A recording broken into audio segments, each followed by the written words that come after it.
Hey friends, welcome back to the Pulpit to Pew podcast and this week's adult Bible study through Exodus or Life of Moses. We didn't cover either one of those. We didn't talk about Exodus at all today. We were actually in Numbers. We were talking about when they reached just before the Promised Land. All they had to do is cross the Jordan, but they ran into a problem. And so that's what we covered today in our last study. Next week we're off, though I don't know, I may be on the podcast here still on Sunday. And then we're back on the next week with a brand new study in the book of Hebrews. Also, you might have heard, I've kind of published it on Facebook quite a bit and got several new people signed up, even some paid subscribers. But we have each Monday now, I'm going on the newsletter. I'm going to be giving a verse, a thought, and a quote. Some nuggets that I'm mining throughout the week. I'm going to be sharing those with you. So I want to encourage you to make sure you sign up at pulpit-pew.com. Make sure you sign up and you get those in your inbox every Mondays. Now, without further ado, here is this week's Adult Bible Study. Let's take our Bibles. We'll go to out of Exodus. Let's get into Numbers 13. We're going to go fast forward since this is the last week. Some good stuff we could cover. There's also some stuff that would be very long in a whole nother series, talking about the tabernacle and some of those different laws and things. But let's get us to the edge of the Promised Land. Let's go to the edge of the Promised Land, a familiar story, one that I've taught, and something I'll say here, at least some of you have probably been in, if you're in my classes I do feel a little self-conscious sometimes teaching around Ryan because he's in about every class that I've ever had when I taught teens for years and everything, so that's why he sleeps during most of my lessons. No, but comment I'll make here in a little bit, I know I've made many times, but because it challenges me. But we're taking it, we're all the way to the Promised Land now. This is when they were leaving. God said, I'm going to give you a land. This is a land that's been promised to Abraham, a land promised to Isaac, to Jacob, and now they are there. They all you gotta do is get across the Jordan. And as you know, they're not going to. There's going to be a problem here, and there's going to be 40 years of wandering in the wilderness before they get to this Promised Land. But here is where they're going to send the spies. Now, if I was open with a multiple answer, multiple question, I just lost the word. It's like I'm having my seizure again. All right, multiple choice. There it is. I'm telling you, I get a mental seizure when I'm sitting here. I can't figure out words. Multiple choice. If I were to say to you, and then I'm going to read some verses, and you're going to think you know the answer, because I would have too. If I were to say who initiated right here in chapter 13 the plan for the 12 spies to go into the land. If I were to say that, don't answer it out loud. If I were to say that, and I were to give you either A, Moses, B, God, or C, the people, after reading Numbers 13, the first few verses, I want you to think, because it sounds like one thing, and then I'm going to take you to some other verses. But look at what it says in Hebrews. That's in a few weeks. I tell you, I'm losing it right now. The Colts lost, and I can't focus right now. All right, I'm still upset. Numbers 13, starting in verse 1, And the Lord spake unto Moses, saying, Send thou men, that they may search the land of Canaan, which I give unto the children of Israel. Of every tribe of their fathers shall ye send a man, every one a ruler among them. And Moses, by the commandment of the Lord, sent them from the wilderness of Paran. All those men were heads of the children of Israel. So when I asked that question again, I said, who initiated the plan for the 12 spies to go to the land? A, Moses, B, God, C, the people. That sounds like B, God. Very simple. But real quick, we're going to come back here, but I want you to go over to Deuteronomy chapter 1 for a second. I'll read you a few verses. It's Numbers, then Deuteronomy. I put my ribbon there, so I cheated. I'm a little ahead of you. But in Deuteronomy chapter 1, in verse 21, this is now about 39 and a half, almost 40 years later. This is them being warned about, and they're kind of being told about, hey, these last 40 years, you've been wandering in this wilderness because of, and Deuteronomy is a book that he just reiterates. He gives them again the commandments and reminds this next generation, remember all those that were 20 and below, he's kind of reminding them, here's where your parents failed, and here's what you need to remember. But look at what they say in verse 21 and 22 and 23. It says, Behold, the Lord thy God has set the land before thee. Go up and possess it. As the Lord God of thy fathers has said unto thee, fear not, be not neither discouraged. And ye came near unto me, every one of you, and said, we will send men before us. Notice this. So they came before Moses and said, we will send men before us, and they shall search out the land, and bring us word again by what we must go up, and into what cities we shall come. And the saying pleased me well, Moses said.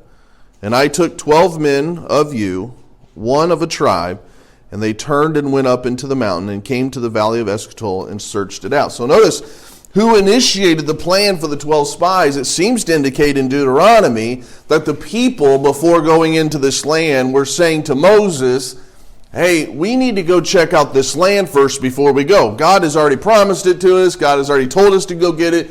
But we need to send spies. Moses thought, okay, spies isn't a bad idea. He goes to God. God confirms it because I think he wanted to test them. I think he wanted to teach them a lesson that they need to trust him. And so the plan goes forward. And when they go to do this, so this plan, I submit, and this is what I'm going to spend most of my time talking about here in just a minute. It began in a sense of doubt. It began with a little hesitation. It began with doubt. Like, this is the promised land that you've told to Abraham and Isaac and Jacob and everything. We're finally right there. But let's go spy it out first. And so it began with a little bit of doubt. But what I'm concerned about, what I'm going to show you what happens in our text today, what begins in doubt many times ends in unbelief when we don't live by faith. Now, I want to read some names. I'm not going to read these names, but, well, I'm going to try to read them to you. Listen to these names. I want you to think about, when I read you these names, how many nieces and nephews, cousins you have by these names, all right? It's got to be, the men I'm going to read to you right now, all right, these are the heads of Israel. These men are called, in another place, the exalted ones, or the captains, or the chiefs of their people. So these are big-time people in Israel, okay? So you're going to have nieces, you're going to have nephews, you're going to have cousins. You're going to think about naming your kids. You're going to try to get your grandkids named this, okay, of course, because these are heads of Israel. These are big names. You ready? Shamamua, Shaphat, Igal, Palti, Gadiel, Gadi, Amiel, Sether, Nahabi, Jeul. Anybody got anybody named that? Why not, though? These are big-time Israel names. These are spies. These are people that are heads of their tribes. These are people that are leaders over Israel. Why wouldn't you name one? Because, actually, they're all a bunch of cowards. Here in a little bit. But then let me give you two more names. All right, I'm already struck out with 10, so let me try two more, all right? Caleb, Joshua. Anybody know anybody named Caleb or Joshua? Now, the negative side of me says, well, yeah, because they're easier to pronounce. But maybe they're easier pronounced just because they were two men of faith and we've said them for years. Maybe if I was standing up here and they were doubters, I'd be going like Caleb or Caleb. I couldn't say it maybe. I don't know. But they were men of faith. And so we know some Joshuas. We know some Calebs. There's none of us that would be like, oh, I'm hesitant to name my kid that. We're proud of those names because they were men of faith in this story. And the others were men of fear and doubt. And so today I want to talk about a little bit of what happens when and what takes people from doubt to unbelief and kind of how do we stay away from that. In our text, I've read you the first three verses. Verses 4 down through verse 16 are describing these exalted men, these chief men, these heads over Israel. And at the point that we're reading, us already knowing the end of the story, but these sound like, these are some great guys. But then in verse 17, and Moses sent them to spy the land of Canaan and said to them, get you up this way southward and go into this mountain and see the land, what it is, and the people that dwelleth therein, whether there be any strong or weak or few or many, and what the land is that they may dwell in, whether it be good or bad, or what cities they be in dwell in, whether in tents or in strongholds, and what the land is, whether it be fat or lean, whether there be wood therein or not, and be of good courage, and bring the fruit of the land. Now the time was the time of the first ripe grapes. So they go into this land, they're just supposed to be checking it out, but any plan that begins in doubt's only going to develop more doubts. When you start with that doubting mindset, you're going to find that it doesn't usually lead to a faith. It usually leads to more doubt. I remember as a little kid, this is the dumbest illustration, all right? I don't know why this came to my mind, but being in this church as a little kid, I remember laying in the pew not listening to my grandpa preach, all right? And I would just lay in the pew. I think my mom's job, like when she came to church, she probably hated coming to church growing up because it was like, keep Brian over here, Brad over here, try to keep them quiet. It was only this building over here, so this didn't exist at the time that I'm referring to. So that little white building, we actually sat. If you walk out this door and you go right just like 10 feet that way, that's where we sat, in the very back row of this little white building. And then those steps right over here, you don't know how many spankings I got on those steps right over there. Wow, I got a lot of spankings because Mom was on the back row. Me and Brian would be goofing off. She'd take us out back there, spank us. For those listening to the podcast, don't turn me in. My mom in. It was fine. I survived. And then we'd bring us right back in. Maybe sometimes we'd double up in a service and get to a service. I don't know. I mean, we'd take the Lord, communion would come by, and Brian would go take it. I'd make him laugh. He'd spit it out. We were bad at times. So Dad would always sit up front up there, and Mom would sit back here with us. And we were just kind of bad. But I remember laying there, and they had these, I still remember, round lights, and I would just stare at it. So they'd make all the colors, then I would watch the colors on the ceiling and everything. I have all these memories. But as I got a little bit older, you develop, like my boys, they develop these crushes, okay? Develop these crushes. And so I would lay there and think, okay, if someone coughs in the next 5 seconds, I'm going to marry whoever this is. So I'm doing this during church. That's why I'm not very spiritual right now, obviously. So I would wait, and then all of a sudden, whoever's name, I'm just going to pick a name because I can't think of it. Let's say Bertha, all right? If someone coughs in the next 5 minutes, I'm going to marry Bertha. And all of a sudden, someone would cough. But then I would be like, because I started in doubt, like, I don't know. And then I'd be like, wait, was that really a cough? Or was that like a clearing of the throat? So then I would say, okay, here it is. If there's two sniffs in like the next 5 minutes, then I'm going to marry Bertha. And then I'd be counting and be like, oh, was that 5 minutes though? Because I lost track of the time because I could see the clock. It was right behind. And so I lose track. I mean, all these games are going on. Now, that was the dumbest illustration. But I'm saying, that little thing as a kid would remind me, because anytime that happened, it confirmed I was supposed to marry Bertha. But I was like, well, was it really a call? Because even in a childhood thought, doubts only produce more doubts, okay? It was a foolish thing, but doubts always produce more doubts because that's what happens. But a plan that begins in faith leads to courage and boldness.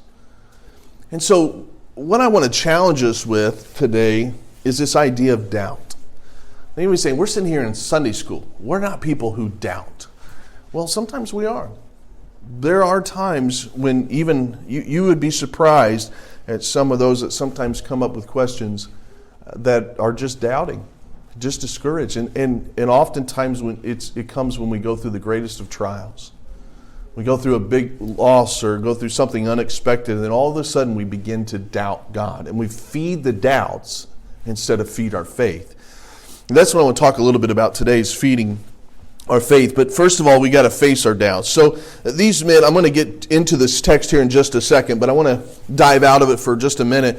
But we've got to face our doubts. And these guys, as they got into the land, let me just go ahead and read it. Go look at verse 27 of our text in chapter 13. It says, they came into the land, they saw everything that God had said was true. In verse 27, and they told him as they come back and said, we came into the land whither thou sentest us, and surely it floweth with milk and honey. So you would think that would feed your faith. It's exactly what God said it would be. It says, and this is the fruit thereof. So they're carrying the fruit. They said, look at this fruit. It's just like God said. So you think that would feed your faith, because everything that God said is coming true. It says in verse 28, nevertheless, here comes the negativity, the people be strong that dwell in the land. And the cities are walled and very great. And moreover, we saw the children of Anak there. These are the giants. They said we saw them there. The Amalekites dwell in the land of the south, and the Hittites and the Jebusites and the Amorites dwell in the mountains, and the Canaanites dwell in the sea by the coast of the Jordan. So here they are, and they're just saying all of these things that are feeding their doubt. So I'm going to come back to that, but what I said in a minute, we got to face our doubts. And I want to read to you from over in James. I'm just going to turn over there. I'm already here. In James chapter number 1, it says, starting in verse 5, it says, "If any of you lack wisdom, let him ask of God, that giveth to all men liberally, and upbraideth not, and it shall be given him. But let him ask in faith, nothing wavering.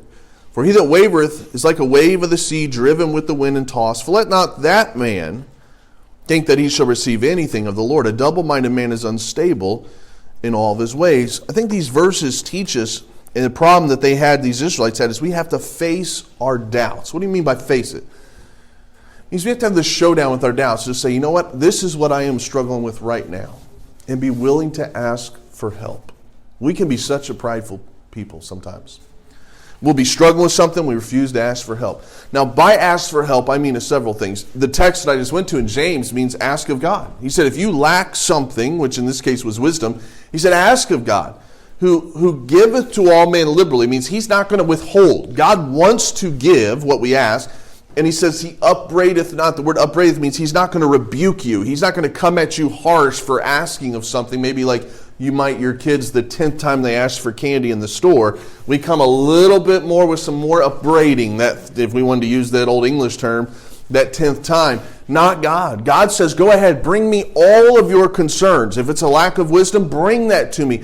You lack faith, he says, it's in context because he says, let him ask in faith, not wavering. Wavering is doubting. He says, ask in faith, don't be wavering. Don't be afraid to come to God. You got to face that doubt, because God wants to give help. We've got to get away from this mindset that God is in heaven wanting to do. He's upset with us. He's angry with us. God loves us. God is not a God up there going, will you just get it right? God is a God that is so long-suffering to us. That is the lie of Satan, to get us to think that God is frustrated. Just, will you get this right? No, think about how patient he was with Peter. Think about how patient he was in the Old Testament with David. But what was the difference? These men had hearts that came back to God. So you got to face those doubts. We got to be willing to ask for help. But once we face the doubts, then secondly, we've got to feed our faith and not feed our doubts. You've got to feed the faith. You can't feed the doubts. Whatever you feed is going to get bigger. Whatever you feed is going to grow stronger. And this phraseology, which is not unique with me, I'm sure I got it somewhere and people use it all the time. But what you feed grows, and it's so true in my life. I can find that when I start going down a negative mindset, I can just feed that negative mindset. Okay, another bad illustration. All right. We were back there praying just a few minutes ago. We were talking about the Colts. So before we prayed, we got depressed talking about the Colts. And I said this was our chance. And I was already in a negative mindset. I said, because next year is going to be terrible. We're going to probably lose some players to this. And then Anthony Richardson's going to go through his rookie year. He's going to make a ton of mistakes. He's going to get hurt. And I was just negative. Dad said something later. He goes, why do you think next year's going to be worse? My brother, he already knows me, he goes, that's just Brad being pessimistic. He just gets that way. And once he gets on that trail. And I'm usually now a pretty optimistic person. But if you get me a hard loss last night and it's sports, I can go down a negative. And it can be one thing after another thing. And all of a sudden I'm like, not even a Colts. I'm a Houston Texans fan now. You know what? I just hate the Colts. Well, I know. It's that bad. All right. I need help here. But what happens is we can get in these negative mindsets, and you feed the negativity.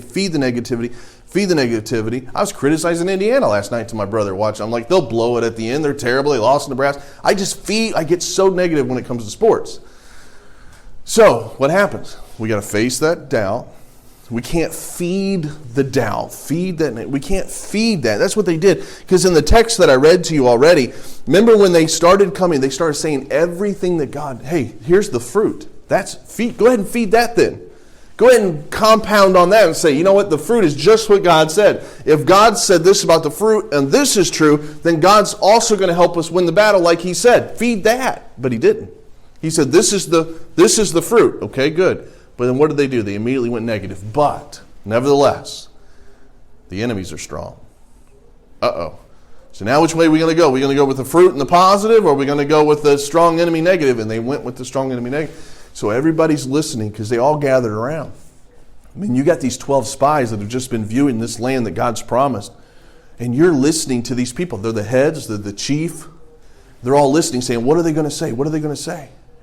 And you, now think about this. These 12 men hold an influence over the rest of those 2 million people. Everybody's listening. They hold that influence, just like I hold an influence over this lady right here and 4 kids. Just like you hold an influence over your kids and your family. When you be sure that when we start feeding doubts, it trickles down to those that are in our family because they see it. But when we start feeding faith, it also trickles down to our family. I say this all the time about my dad's testimony. I thought he was crazy. In 2000, when I was getting ready to go to college, and he called us in, and he said, I'm going to step down from my job. You've had your job for 22 years. I bet you know where he worked, right? Because he says it. I worked in a factory for 22 years. I mean, I was like, you've been in that factory for 22 years. You think, I don't know, but he probably had like a 401k set up. Churches don't do that type of stuff. You were pretty established. You just stay where you are. Everything's comfortable. And he said, before I was going to go to college, I'm going to step down from this and take the church. I don't know what that means. We're probably going to have to leave our house. I love that house. I see it every time I drive by Aaron's house. Now they've destroyed it. It frustrates me. But I mean, I love the house. He said, we're going to get rid of this house. We're going to move into the parsonage. I'm like, why are we moving into a double wide? It used to sit over there. I can tell you stories about that too, but I won't today. But why are we going to move into that? You got this. But he said, I'm going to do this. And I don't know if he said these words, but here's what I heard by faith. That's what I heard as a kid. And so a few months later, when I was in college, to be a detective or to be something like that, whatever, and all of a sudden God started working on my heart to speak, to be a preacher at the time. I thought, I can't do that. Are you crazy? Stand up in front of people and talk? But you know what stabled me? You know what I kept thinking about? My dad left his job to do something that he didn't know what was going to happen. Faith. It trickled down. He fed his faith, and it trickled down to me thousands of miles down in Florida, hundreds of miles down in Florida. So I'm just saying, when we feed our doubts, you're going to have an influence on others, and it's going to affect you. But when you feed your faith, it also will have that. So here's what happened to them. Look at chapter 14. So they were feeding their doubts instead. And all the people must have, because I will back up to chapter 13 real quick, because it said, and Caleb stilled the people. I'll probably come back to that. But why did the people need to be stilled? Because these guys had such a negative report. Everybody's getting anxious. Everybody's worried. And you can imagine about 2 million people murmuring. I mean, everybody starts to complain, oh no, what's going on? The giants. And I mean, I'm sure that place was crazy. And so it's after this negative report, but in chapter 14, verse 3, notice what happened now. They went from doubting to now verse 3. Wherefore hath the Lord brought us into this land to fall by the sword? Now they're blaming God. Why has God brought us into the land to fall by the sword, that our wives and our children should be prey? Were it not better for us to return to Egypt? Oh, here we go again. Same old, same old. I could have just titled that our series in Exodus instead of, I mean, every time they faced a heartache, they fed their doubt and said, why didn't we just stay back as a slave to people that hated us, the people that were abusing us, the people? What? But that's what happens when you get in that negative, feeding your doubt mindset. You say some of the craziest, and I say some of the craziest things. And so they've went from doubting God to total unbelief. They're saying, God, basically, God, you failed us. God, this is on you. They said, why don't we return? Why don't we go against the will of God? Because the will of God is across that river, but that doesn't look very comfortable. It seems more comfortable to be out of the will of God back in Egypt than in the will of God over there. And so they are willing to go against the will of God. Even considered, there's some spot in here where they were thinking about stoning the leadership. I mean, this leadership that's been helping you, this leadership that's been guiding you this whole time, they have totally fed their doubts, and now they're saying and doing hurtful things. And I'm not much different, and I'm assuming maybe you may not be as well either. when we start feeding doubt instead of feeding faith, we get in a bad place. But notice this. But notice what happens when we feed our faith. Go back to verse 30 again in chapter 13. It says, and Caleb, so there's 10 of them given this negative report, but there's 2 of them standing there. And Caleb stilled the people from Moses and said, let us go up at once and possess it, for we are well able to overcome it. I love that. He's just saying, whoa, guys, hey, let's just go up. We're able to do this. In his ability, he wasn't counting on their military strength. He was saying this in faith. He was feeding the faith. I think he looked at the grapes instead of the giants. He was saying everything God said, we just witnessed when we went over there. God said that this would be our land. God said there would be a land flowing with milk and honey. It is. He said there would be great grapes. There is. Why don't we just go possess it? He was feeding his faith, but he was being drowned out by all the negativity, but he was still feeding that faith. He was going after it. And when we feed our faith, then we can fasten our mind on what we know to be true. Back over in chapter 14. I didn't read verses 31, but notice these people, they were so negative. Verse 31, before I go on, he says, but the men that went up with him said, so the same people, this is why you don't have any of those names, by the way, and your nieces and nephews, those same people turned to him at that point in verse 31 and said, we be not able to go up against the people, for they are stronger than we. What a sad, sad testimony. Let that sink in for a second. You've watched the 10 plagues, the parting of the Red Sea. You've seen God work in ways that you and I have not seen in that type of format. And here they are saying, we can't do it. Their doubt has now totally moved to the other way. We cannot win those battles. And they said, they are stronger than we. Wow. It is verse 32, and they brought up an evil report. That's what it was. It was an evil report, and they had everybody scared to death. But Caleb and Joshua, back to feeding your faith, chapter 14, verse 7. Let's go to 6. And Joshua the son of Nun and Caleb the son of Jephunneh, which were of them that searched the land, rent their clothes. Notice the humility here. I mean, it's a sign of humility in the Bible times. They rent their clothes. And they spake unto the company of the children of Israel, saying, the land which we passed through to search it is an exceeding good land. If the Lord delight in us, then he will bring us into the land and give it us, the land which floweth with milk and honey. Only rebel not against the Lord, neither fear ye the people of the land, for they are bread for us. Their defense is departed from them, and the Lord is with us, fear them not. I love these words from these men. I love the words. They're saying, guys, there's no need to fear. So what they did, and to follow the outline that I've kind of just went back and forth, they all had to face their doubts. Hey, there's a reality that there's some bad things going on, but we need help. Then they got to feed something. You're either going to feed your doubts or you're going to feed your faith. For Caleb and Joshua, they fed their faith. And when you feed your faith, that allows you to fasten your mind on what you know to be true. And here's what they said. In those verses, they said, the Lord's with us. The Lord's with us. We can win this.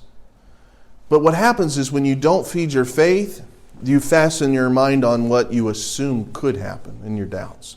You fasten your mind on everything negative. You open your door to Satan's influences and all of that negativity that could come with it. And that's why we struggle a lot of times with our thinking and our doubting. Now, I'm not saying all of that to say if you go through a difficult time and you doubt, what happens is this works in a negative flow. Well, then we doubt. We hear a message like this. We think, well, I can't tell anybody. They're going to think worse of me. And that's the lie of Satan. So we don't tell people we're doubting, but we continue to feed that doubt, and we just get in a cycle, and we don't talk to people. But as I've said before, again, this is, right, I don't like to totally repeat illustrations, but I'll say it quickly. As I've said before, I was super appreciative one time of a deacon's wife, 70-some years old, that came up to me and said, I'm doubting even my salvation. And that was a big thing. Deacon's wife, she helped her husband start a few churches, some other pastors, but she came after a message something like this and said, I'm struggling with even whether I'm even saved. Now, she was saved. We talked about it. But she had allowed some sin in her life, and even at 70-some years old, and Satan was telling her, you're not saved, how could a Christian do this? And she was just struggling with some doubts. But she faced it, she asked for help, and she got the victory she needed. but she needed to fasten her mind on the truth. And so we're all going to go through some difficult times when trials come, but we've got to feed our faith and then fasten our mind on what we know to be true. Caleb and Joshua did. And I think that's why all these years later we'll still not be ashamed to name a kid or to see someone named Joshua, to see someone named Caleb. But you're never going to hear somebody named Shamamua. Maybe a whale, the closest thing I can get, Shamu. Shaphat, not going to be there. Patalil, not going to be there. Why? Because these men had an opportunity to influence a nation. And all they had to do was say, let's do what God said. And they chose to use their influence to feed their doubt. So my question to us, I don't think there's any way of denying that times are going to come that challenge us, that think, are we going to doubt here? Am I going to feed it? And there's no way also of denying that whatever decision I make, and I hope that it brought some attention to this today, it's going to influence not just yourself, but it does influence your family and the direction of your family. And so I hope in my prayer after this, as we've come through this, my hope and prayer is that you would decide, you know what, I want to feed my faith. I may not understand it. I may still be seeing the giants on the other side of that, and I still don't know how God's going to do what he's doing, but I'm fastening my mind upon the truth, and I'm just going to keep moving forward in faith. Unfortunately, to put a bow on all of this, because we're done after this week, unfortunately, as you know, for Israel, they chose to go with the 10 instead of the 2. And they decided, and so God said, fine. They wandered in the wilderness for 40 years. And in this wilderness, they would die off. Everybody that's older than 20, they would wait till they died off. I always wonder, which I doubt this is the case, but can you imagine that last guy just waiting for him to die? Like, all right, buddy, come on. Anytime now. Anytime we're going to go to the promised land. It probably wasn't that dramatic, but that's how I think about it in my little head. And you can already tell from my illustrations, I got a crazy way of thinking. But they had to wander around in that wilderness. If you were 20 or younger, or Joshua, Caleb, you got to go to the promised land. Now notice we didn't say anything about Moses yet, because I think Moses would have been allowed to go, but later on, right before that last person died or whatever it would have been, Moses had a situation with his anger, didn't trust God, and so God said, hey, Moses, you're not going to go in either. Which is always a tough story. It's a tough story to teach. It's because Moses did so well. And it's not that, I think there's multiple reasons, but God said, hey, Moses, you're not going to go. But Moses, what I admire about him is he prepared another guy, a guy named Joshua, this guy we talked about. Joshua would later lead that next generation into the promised land. And the promised land is, that's a whole nother rabbit trail. But it's not necessarily a picture of heaven. Although the songs are not necessarily bad, it's actually a picture of the Christian life. Because in the Christian life, in heaven, we're not going to face enemies and giants and difficulties. In heaven, we're past that. But the promised land, a lot of times, it's a picture of the victorious Christian life. In the Christian life, we're going to face some enemies. But the good news is we've got God. And God will always give the victory if we face the doubt, feed our faith, and fasten our mind upon what's true. The only way to do that is we got to get into the book. So, quick lesson there, but I hope that would challenge you and just kind of get you thinking a little bit. Next week, I think we have a combined breakfast.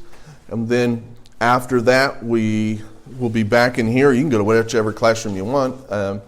But we will be talking about the book of Hebrews for a while. And so I've never taught through the entire book of Hebrews, but it's going to be some good thoughts about Jesus. And so looking forward to that. All right, let's pray.